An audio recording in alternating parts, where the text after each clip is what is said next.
Maz, hello. Hey. Welcome. Thank you for being here with us. Thanks so much for having me. Thank you. So happy to see your face and your stylish glasses and your really cool microphone. Yes. And the sparkly jacket thing. Yeah, I wanted to sparkle it up today and, brought out these glasses from way back. Haven't worn them in a while and it's good. It's good. They're really cool. They really work. Thank you. Yes. Thank you. For people that are listening and not watching, Maz's glasses are like big and black and then have like a lot of sparkly jewels around them. Is that accurate? That's accurate, yeah.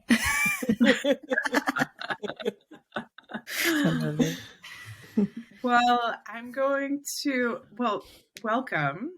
And we're so happy to be here with you today and have you on the podcast. I'm going to read your bio to orient people to who you are.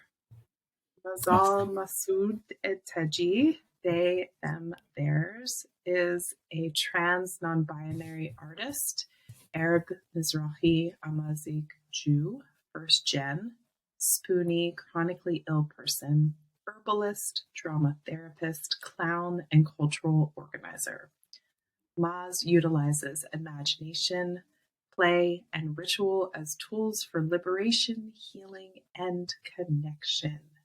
You can find their herbal medicine apothecary at bisamim.apothecary.com and bisamim.apothecary on Instagram.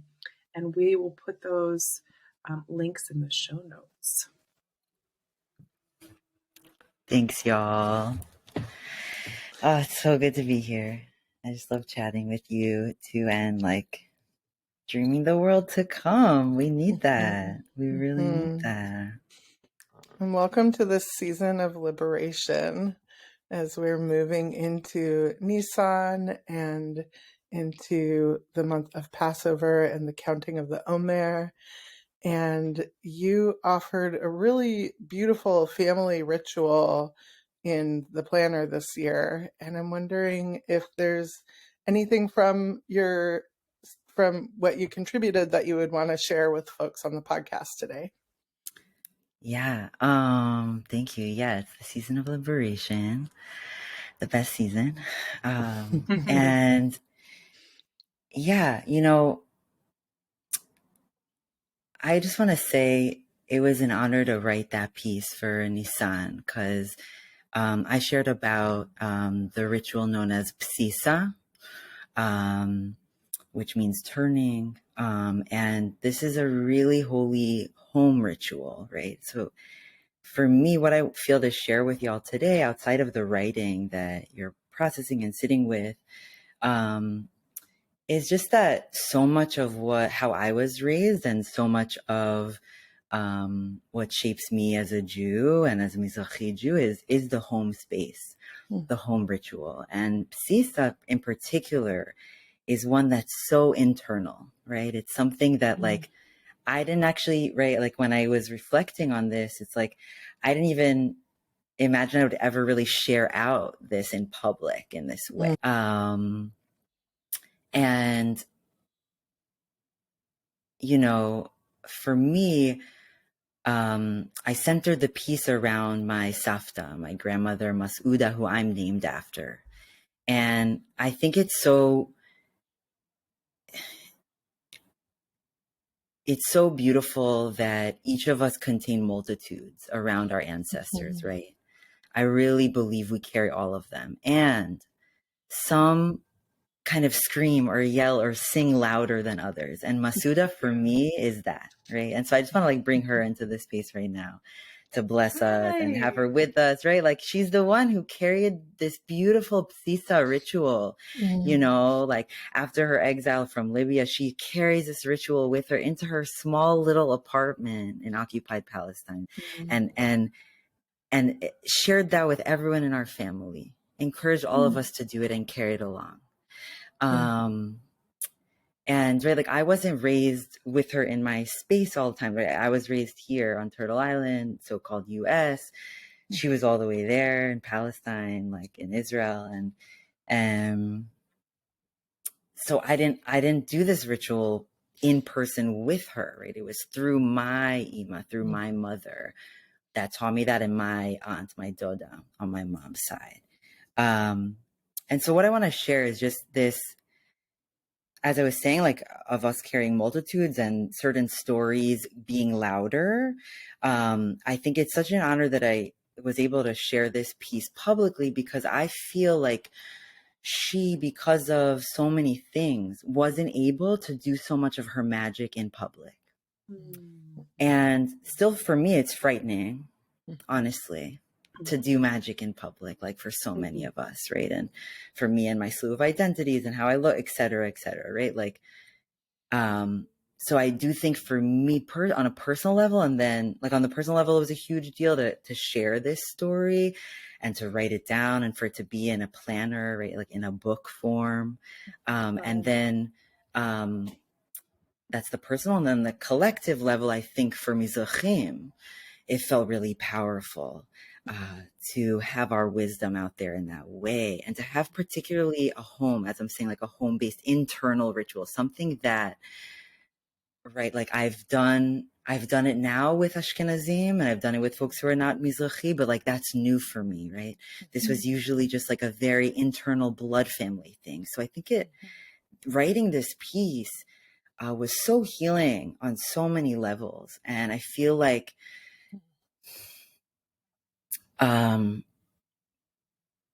brings her memory alive, and brings my particular lineages alive in a certain way that, you know, was a risk to do, but feels like the risk that's necessary as we talk about liberation, right? Like, as we say, like, oh, welcome into this season of, like, this is part of it, is actually like rooting in and down into really the fibers of who I am, and sharing that with all of you, even when I'm shaking, like, even when I'm terrified.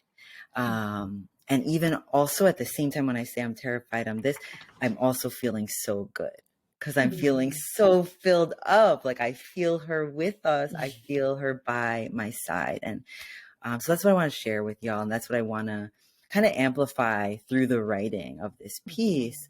I was trying to bring you all into the senses, into the kitchen, because it's that intimate. And so it's just a blessing. It's a bracha to like be able to be in this intimacy with you around ritual and around Nisan, and what Nisan actually feels in the fibers of my being, right? Like, this is the ritual that we do on the first of the month to welcome it in. So anyway. Thank you so much. I'm wondering, for folks that might not have read the planner, if there's anything of the ritual that you would be open to describing for listeners. Yeah. Oh, definitely. So in the Bsisa ritual, it's very sensorial, very in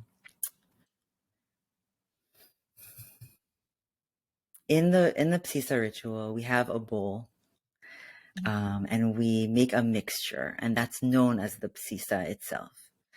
And that's usually grain-based and oil-based. And it's said to kind of resemble the Mishkan, the tabernacle. Or rather, it's said to symbolize the stuff, the glue, kind of in between mortar. what held the like tabernacle, the Mishkan, together. So that's pretty cool. That's like it's one of the symbols of it. So if you can imagine, we're centering around a bowl with this kind of sticky, thick substance that you prepare with like barley and spices and oil. And then you put inside of the bowl, to be blessed, you put in your jewelry, is typical to be done. So I like to also say, like, put your amulets in there, so that they get kind of this cleansing and this huge protection and blessing as we turn the season. And there's also what's involved, and the main kind of movement aspect of the ritual is keys. So you have kind of these old keys that you physically turn in the mixture as you're pouring oil, as people are reciting a blessing out loud. Yeah. Beautiful. Thank you. Yeah. Thanks for sharing all of that, Maz. It's such the way you describe it and the way you wrote about it. It's such a visceral. I can really feel the elements of the ritual, the richness. Yeah, that's what I love about it so much. Yeah. How rich it is, really, right? Like, I think the oil, the fat, like involving all these different elements, I think really prepare us and like propel us into spring in such a way. Like, we need that. I don't know. I personally feel like I need that. Like, I need a stirring. I need some kind of eruption to get out of that cocoon of winter. Or else it's like the stagnation is there, the stuckness is there. Like the lessons that were learned in the winter don't get moved. So it's really cool that Bsisa is turning. Like, let's turn with it. Like, let's dance with it even. You know, I sometimes, I like adding to the ritual sometimes around that. Like a little dance, a little burning of herbs, you know, playing music after it, something to like ignite more of that movement. Yeah.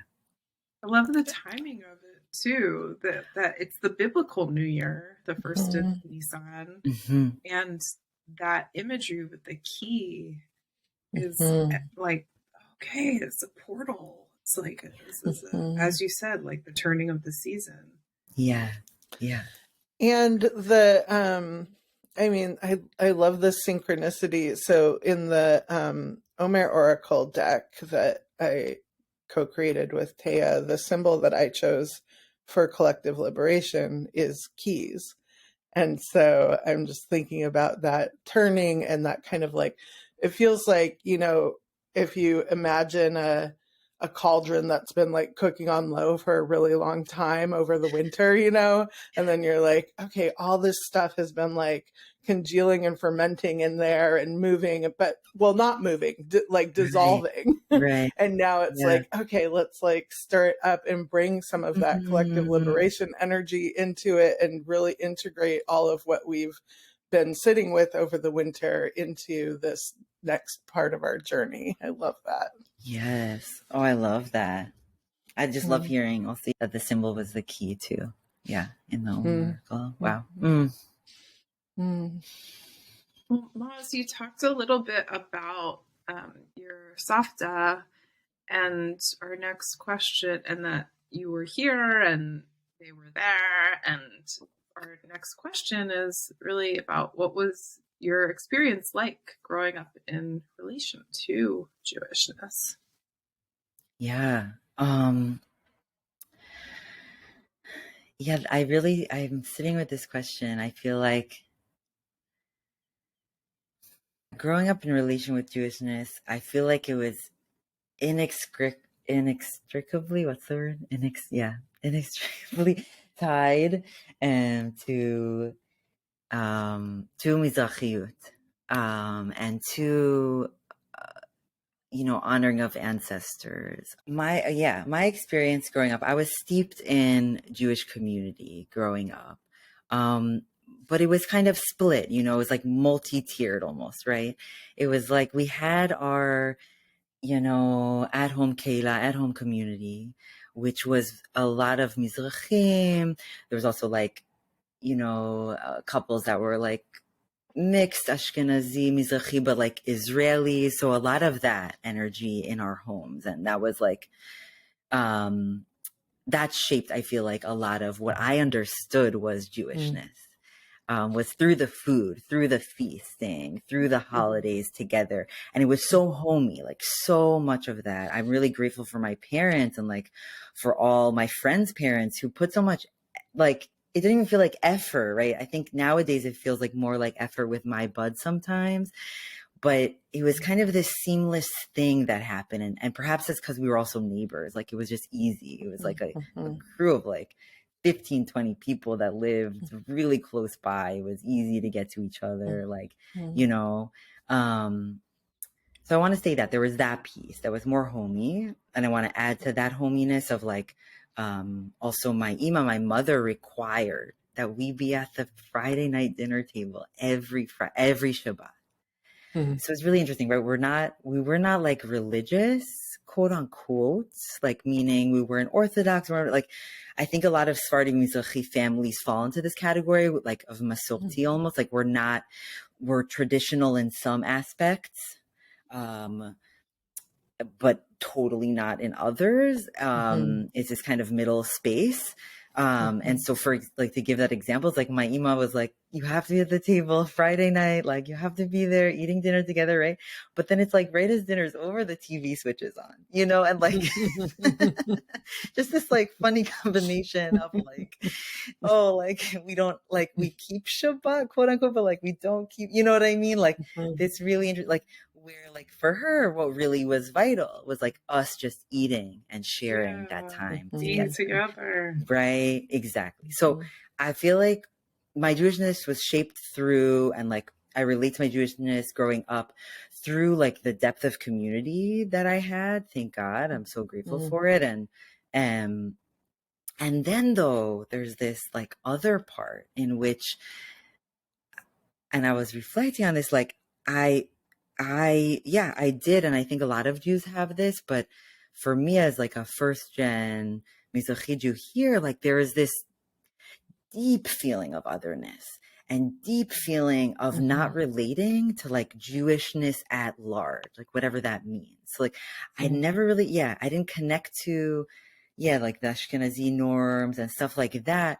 And it wasn't just a feeling inside, right? This comes from my parents where they really didn't want us to like be a part of that. They kind of made it a real, like, you know, they would say things of that extent of like, not trusting like the American Jewish thing, like them not wanting to fully assimilate, right? And in terms of Jewishness and Jewish practice, I would say, I feel like, they really wanted to stick, which I'm so happy to feel that, like they really wanted to stick to their like spiritual and religious practice that they knew and that felt authentic to them, instead of trying to like, you know, like blend into the Ashken normativity and whatever, like blend into like the synagogue community, you know, that was in town, that was like Ashkenazi led, but there were a lot of Mizrahim who would go, right? And like, I feel like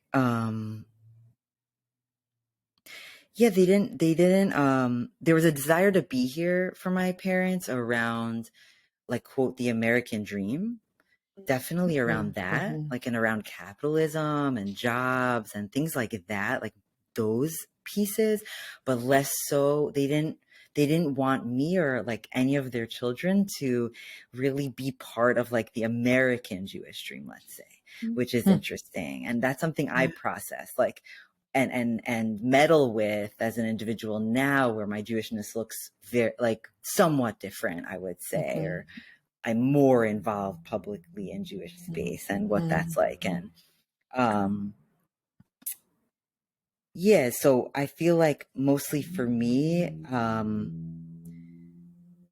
I remember like as a child feeling connected to Jewishness growing up through prayer, through ritual, through cooking, through just like hanging with my parents, drinking like Moroccan mint tea, nana tea, like in the kitchen, whatever.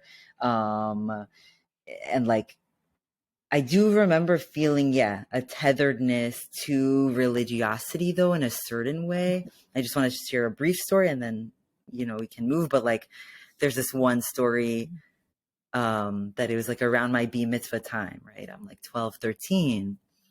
And my dad, he didn't let my older sister read from the Torah. And, you know, all of our peers who were not cis men were reading from the Torah. I was in like more kind of conservative-ish community. And for me, I remember my time came around and I cried and like begged him, please let me read from the Torah. And I think it's powerful on like different levels, right? But it is also interesting around like what I was seeing, you know, my Ashkenazi peers doing and what I wasn't doing. And what, you know, that's just like an interesting juxtaposition moment. And like it's so genderful and like there's so much there that I appreciate like my little self for doing and for asking for. And we finally came up with a compromise where I could study one aliyah, so like one portion of the weekly chapter of the Torah and study it and do it, but only in front of my smaller school community and not at the synagogue. So it's really interesting. Yeah. But I just want to share that story. It feels like somewhat relevant or poignant or telling of like how I carry Jewishness or how it formed me and shaped me and like where I resisted against what was in my home structure and where I decided to agree with what was around. Yeah. And what my parents wanted for us. Yeah. Yeah. It's like a young kid negotiating their own desires and needs and cultural experiences that are different from their parents. And I'm really hearing the gender identity part of it too. Yeah. Totally. I feel like your kid self who wanted to do that. So sweet. I know it's like so telling. It feels so telling to me. I'm like, oh, that's so me, you know, like that. Like I love, I love that. Like whoever was coming through me, I feel like in that moment, I do feel it was a little Masuda. I do feel it was a little bit that, like, yeah, like, because I do want to amplify. I want to say, yeah, of course, there is like that traditional nature that my dad was carrying forward of like, no, people who are not cis men can't read from the Torah, right? And I want to say though that like objection within me, like I feel like does come from like a lot of Mizrahi femmes. Like Mizrahi femmes are very powerful, and actually like it's not the same dynamic in the household where it's like they're quiet. Like hell, like my mom is like, you know, super loud. Like I was raised with like really loud women, you know, really loud femmes, and like who are saying what they want. And so I'm grateful for those people who moved through me in that moment to be like, no, read from the Torah, like, you know. Yeah. Well, it's so sweet because go ahead. No, go ahead. Well, I was going to say it's also sweet because most kids, like U.S. raised kids, are like, I don't want to have a bar mitzvah or b'nai mitzvah or whatever. And I mean, I also asked to have one too. You know, because my family, it was a different situation. My family was very assimilated, and I was like, I want to have one. Whoa. Yeah. I love that we shared that. That's cool. Sorry, I don't mean to keep trying to talk over y'all. I just was thinking about, well, as we move into talking more about your Jewish community now and the ways that you participate in your Jewishness, I'm thinking about one of the first times that I met you. Well, actually, can I share the story? The first time I ever met you, so was at an initiation ritual, and you were there as support. And so I think my first time remembering interacting with you, you had a veil over your face and were holding my hand and like walking with me in the dark towards this like temple that was like full of like bursting with song, and I didn't know what was happening, who you were, where I was going, and was just trusting you and holding your hand as we walked towards it. That was my first interaction with you. So thank you. Thank you. No, I don't know. It's like it's such a moving moment, and like just that I was able to hold your hand like towards this initiation moment and be there for you as witness was.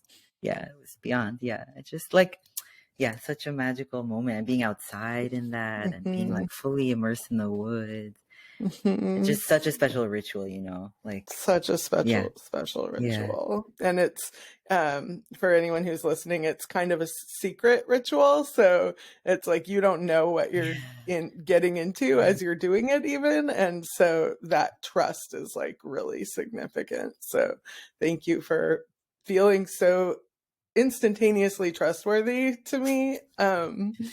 Thank you. And then the next time that I ever encountered you, I believe, other than that week, because then I did see you with the veil off of your face, but yeah, unveiled. yeah. The next time I remember seeing you was you reading Torah at a Yom Kippur service at Ibrahim Baba's. Yeah, and I don't remember. I feel like I had a sense that it was a significant moment for you in reading Torah, and that you were using like an ancestral trope. And I wonder if you want to share, if you remember that experience and want to share anything about it. Yeah. Oh my God. Thanks for remembering that, for bringing that. Yeah, that was Yom Kippur. And yeah, I decided, like, with Tea's support, I was like, it was a certain trans coming out-ish moment for me, or like a certain significant moment in my gender journey. And I wanted to mark it in a certain way. And just because of the nature of like B mitzvahs and whatever, and that being so gendered, I wanted to do another one. And this was kind of like a mini. Again, it's funny in my life. I feel like I've had two minis, and so now they're like a one whole. But yeah, so that was like I read like a few portions in Moroccan trope that day. And that felt so special on many levels. Like to do that in Kohenet, Makam Shechina community. That was a special day. Yeah.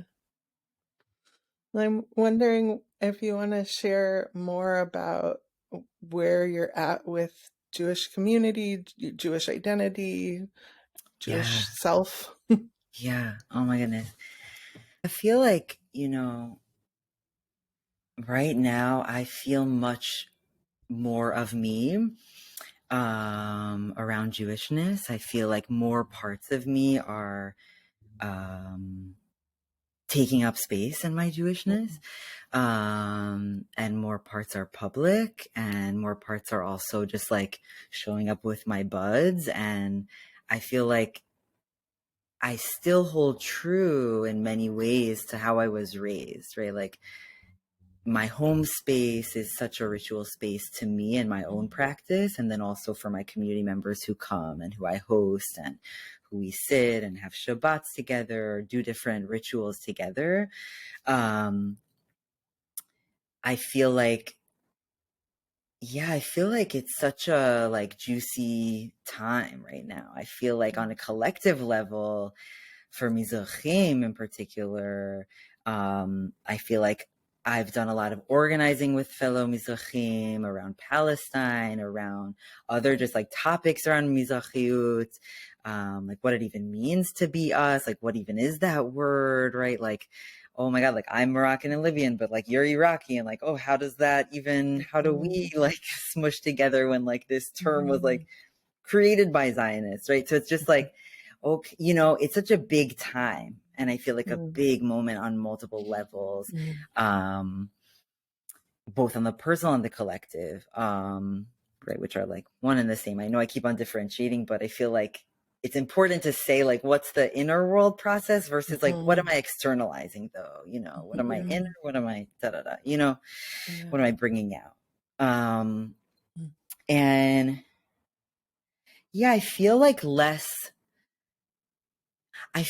much less of a contradiction right now, in my Jewishness. I feel growing up, I felt so much of that because my parents were processing all of that. And then we're telling us that and reporting that back. And then we're like being that, right? So I feel like one of the winning narratives and stories growing up was of non-belonging. And I know that that's so true for so many Jews, right? and I'm not to say like, oh, I don't feel non-belonging ever. Like, of course, right? Like, I'm a human being. I feel loneliness. I feel all this, whatever. But I do feel a part of something, finally, which is nice to say. Like, it's nice to land there. It's so comforting to have almost, I feel like my many little pockets, right? I don't always feel obviously at home in every Jewish space. No, like as a Jew of color, as a Mizrahi, as a whatever, like all these, like I don't, but I do feel like I found these like sweet little pockets within Jewishness at large that work for me and where I feel celebrated and where I can share my voice. And I don't feel scarcity around it anymore. I do feel more of an abundance in community now. I think there was enough of us yearning and enough of us needing that we all were just like, oh, let's just do this together now. Like, come on, like, let's just stop, holding up or isolating, and let's come out with it. And I want to say that's even a shift in the past 5 years for me. Like, I can even recall myself in 2017, I was like at a JVP, like national convention. I think that's the year. I could be flubbing the year. And like, there was like, the one by Joxum Day, which was awesome, like before the main huge part of the conference.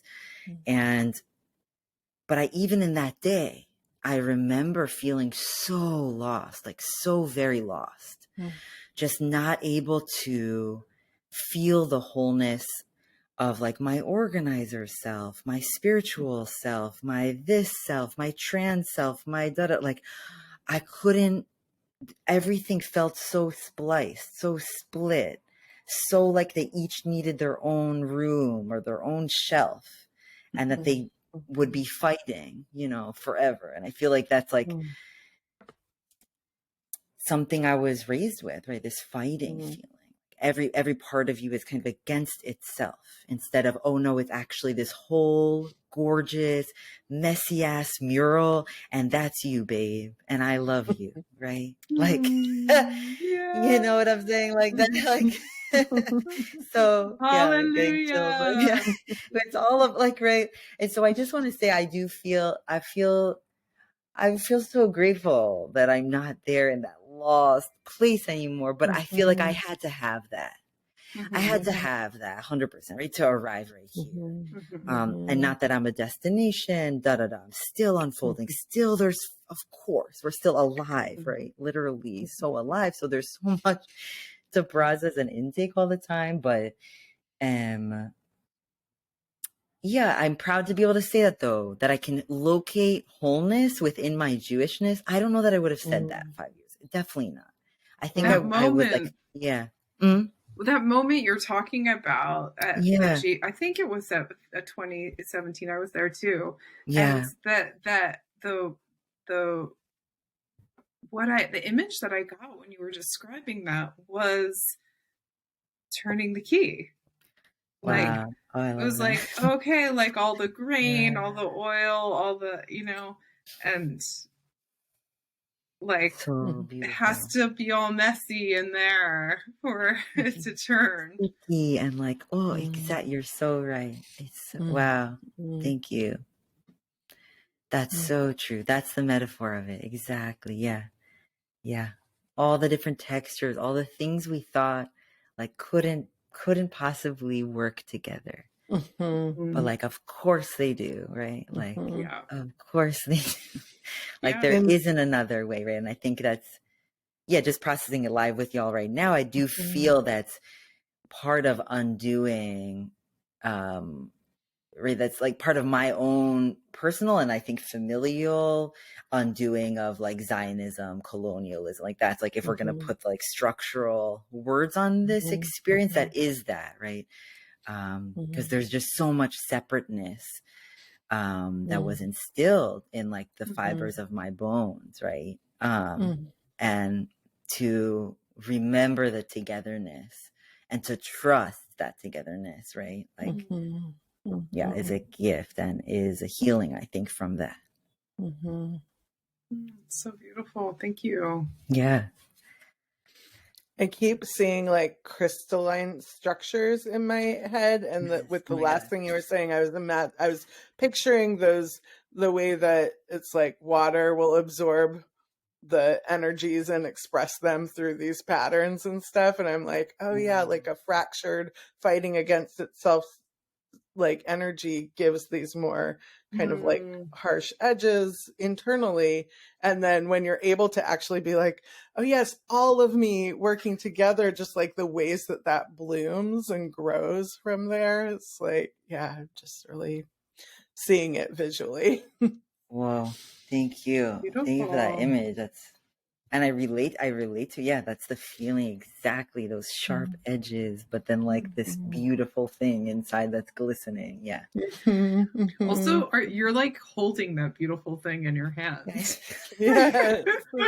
Yes. Is that rose quartz? It's like a literal, it's a rose quartz that broke.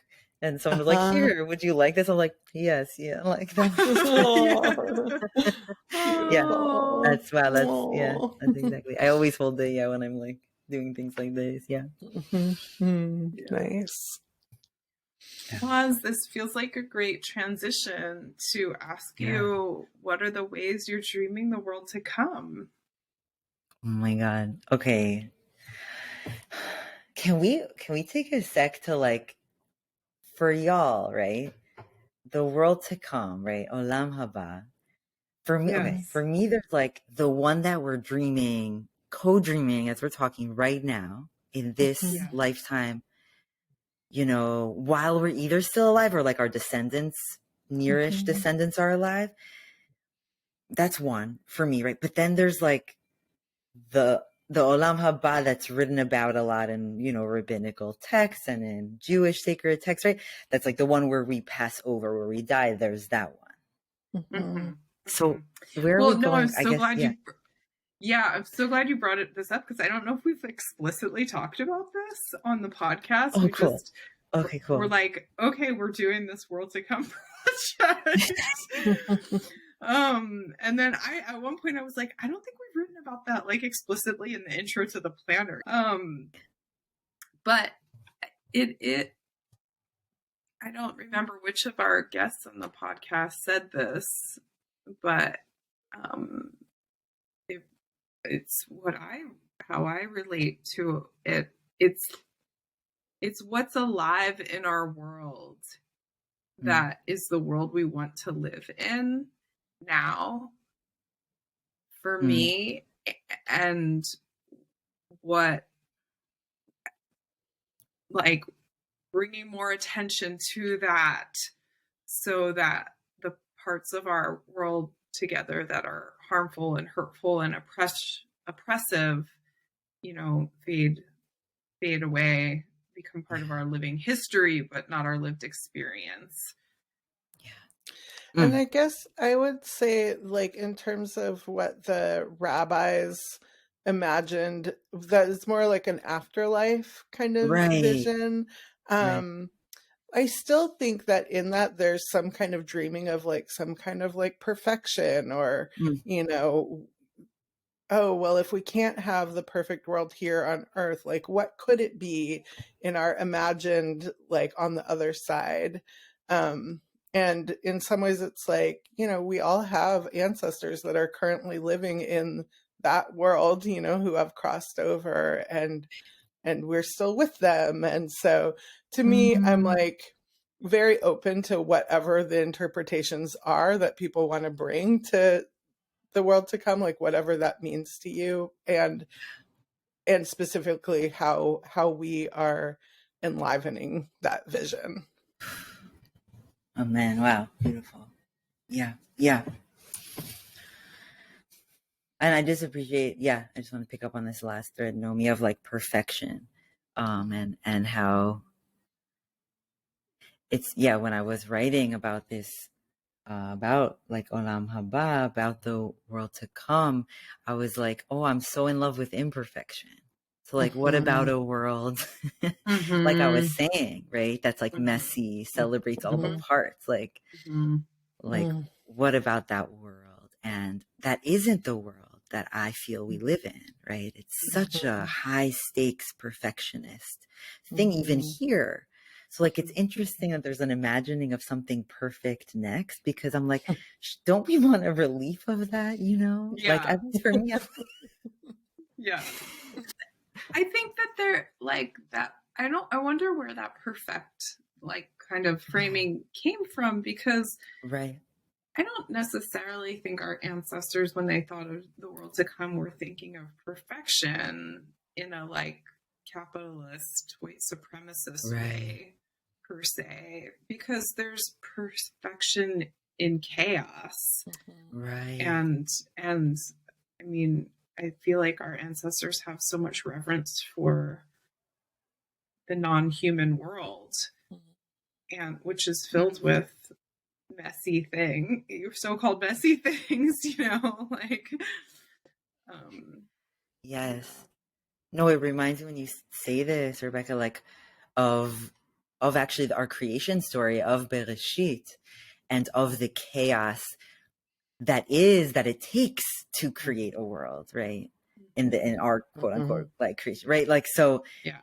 Hashem, right? God supposedly in this grand story, like, right, does all these magical, wild things that are utter chaos. When you're reading it, it's like total creation, destruction, embarrassment, da da da da da, like all at the same time, like conflict, non-repair, actually, some repair. Like, it's actually everything. I feel like everything exists in those 6 days of creation leading to Shabbat, leading to that rest. So I'm just like live reflecting on that with you beautiful. about how can we like look at that text too to support us in dreaming our world to come. Because for me, when I think dreaming the world to come, and I go like that, like right now, if you can't see me, I'm like extending my hands outward almost, right? But what's so vital before doing that is, let's look down. Let's look at the roots. Let's look at what first came before us, so that we can more in integrity, like, know and feel the path forward, you know, and feel the world to come from a very rooted place. Like, I'm not interested in a world to come that's like feathery and from like a place that's like individualist, or like it's from my own idea. Like, I want us to sit around many circles many times, just like we are right now, like in seeding that together. And so, yeah, for me, like, one answer to this question is like, it's definitely in total congruence with the earth, with the elements, with their totality, not apart. That's like number one for me, like totally not separate, totally with, like really listening well.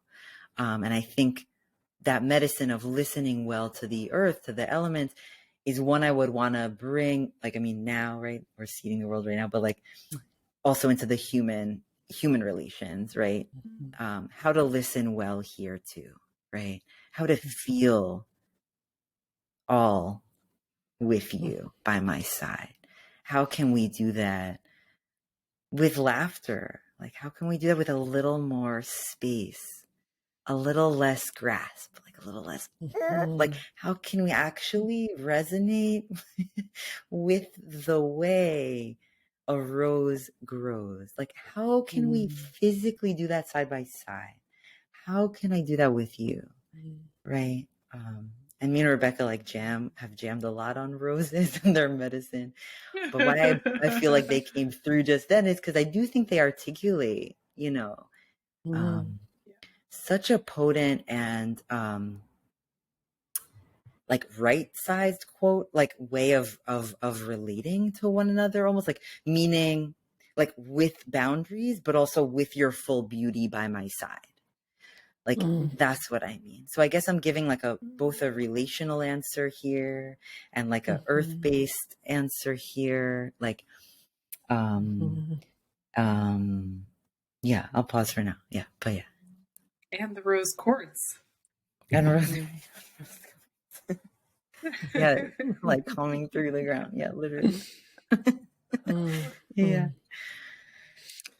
I feel myself so nourished and embraced by your words and the energy that you're imparting. I'm just like, it's not all the time I get to really feel that virtually in this way. And thank you. You're powerful. Thank you for drawing us in.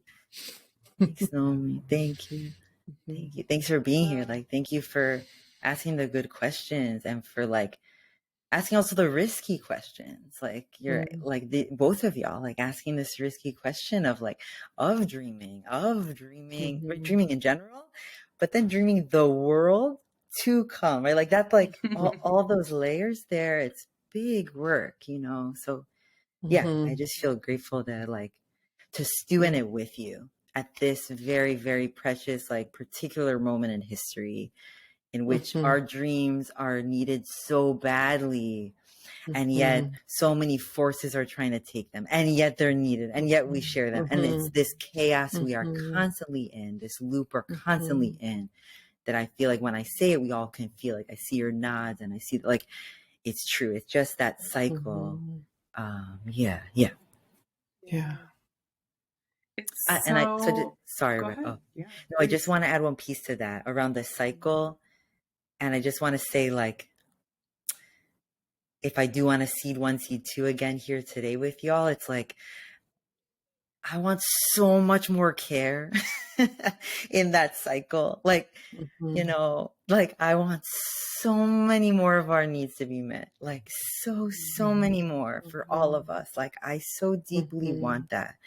And I think that like, that's if we're talking Bsisa, if we're talking that mixture, like that's part of the glue and part of the sticky mixture that is actually missing in all of our work, in organizers' work, in like the people we totally don't align with on the right wings. Like, you know, it's like literally like that care, holding those structures, holding those policies, right? Like that's what's missing to me, in my eyes. It's like one of the core pieces. And we can like, you know, create an umbrella and like all the underlying of what's from care. But like, I pray for that today. Yeah. Amen. Yeah. May we pass through together in safety. Yes. Yeah. Please. It's such a complete honor and joy to have this conversation with you. And may it continue in all the different forms that we know each other and share community, and that it ripples out from people who listen to this who we don't know, and sending you so many blessings, Maz, on all of your work, and gratitude for everything that you have shared with us today and bring to our lives. Thank you. Oh my goodness. It's been like, yeah, just total honor sitting here with y'all, and total joy, and like, yeah, may we just continue. Amen. Like, may we continue dreaming, because clearly we need this, right? Like we need to keep doing, you know, and I'm just so grateful for both of you, Naomi and Rebecca, for this project, for this work, for tracking Jewish time in this way, in such a robust and wide way, is how I experience it. And yeah, please more. Yes.